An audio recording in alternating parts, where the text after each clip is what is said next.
Assalamualaikum warahmatullahi wabarakatuh. Hai teman-teman, nama saya Gladi Salsabila. Saya dari kelas 10 IPS 2. Tujuan dari pembuatan video ini untuk memenuhi tugas sejarah wajib tentang Kesultanan di Indonesia. Jadi, saya akan menjelaskan tentang Kesultanan Cirebon. Kesultanan Cirebon merupakan kesultanan ternama di Jawa Barat pada abad ke-15 sampai 16 Masehi. Kesultanan Cirebon juga merupakan pangkalan penting dalam jalur perdagangan dan pelayaran antar pulau. Selanjutnya saya akan menyebutkan atau menjelaskan sultan-sultan yang pernah memerintah di Kesultanan Cirebon.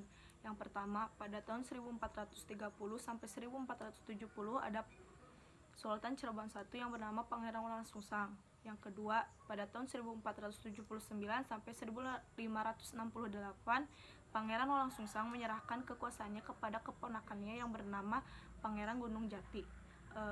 Yang ketiga, pada tahun 1649 sampai 1666 penguasa terakhir Kesultanan Cirebon sebelum dibagi menjadi Kesultanan Kesepuhan dan Kesultanan Kanoman ada Sultan Abdul. Kehidupan ekonomi Kerajaan Cirebon atau Kesultanan Cirebon.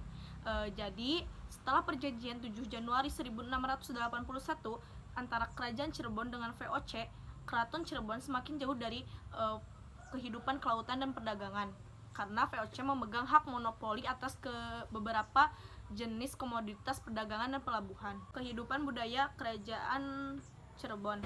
Keraton para keturunan Sunan Gunung Jati tetap dipertahankan di bawah kekuasaan dan pengaruh pemerintahan Hindia Belanda.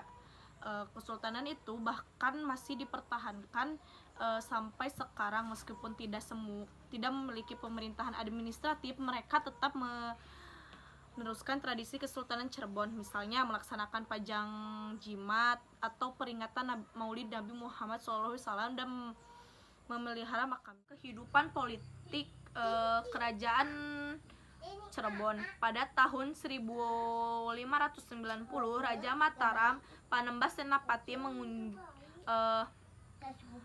Senapati membantu para pemimpin agama dan raja-raja Cirebon untuk memperkokoh tembok Cirebon yang mengelilingi kota Cirebon. Raja Mataram menganggap bahwa keturunan Cirebon sebagai keturunan suci karena Cirebon merupakan kota pertama yang menerima Islam. Pada tahun 1636, Ratu berkunjung ke Mataram sebagai penghormatan kepada Sultan Agung yang telah menguasai sebagian Pulau Jawa. Panembahan Ratu wafat pada tahun 1650 dan digantikan oleh putranya yang bergelar Panembahan Grilia. Keutuhan Cirebon sebagai satu kerajaan hanya sampai pada masa Panembahan Grilia pada tahun 1650 sampai 1662. Peninggalannya sesuai dengan kehendaknya sendiri, Cirebon diperintah oleh dua putranya yang bernama Panembahan Sepuh dan Panembahan Hamnom. Panembahan Sepuh memimpin Kesultanan Kasepuhan dengan gelar Syamsuddin, dan sementara Panembahan Hamnom memimpin Kesultanan Kanoman dengan gelar Badruddin. Saudara mereka Wangsakerta mendapat tanah 1000 cacah atau ukuran tanah dengan jumlah rumah tangga yang merupakan sumber tenaga. Perpecahan tersebut menyebabkan kedudukan Kesultanan Cirebon menjadi lemah sehingga pada tahun 1681 kedua kesultanan menjadi proteksi VOC.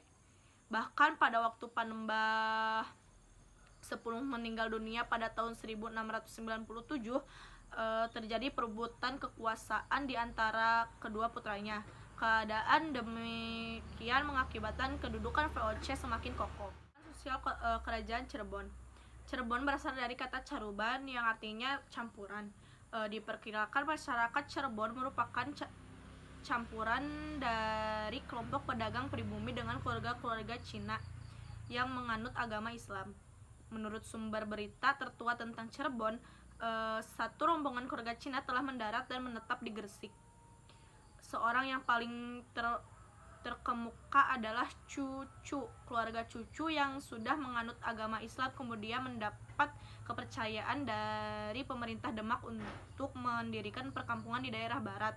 Atas kesungguhan dan ketekunan mereka bekerja dan bekerja, maka berdirilah sebuah perkampungan yang disebut dengan Cirebon.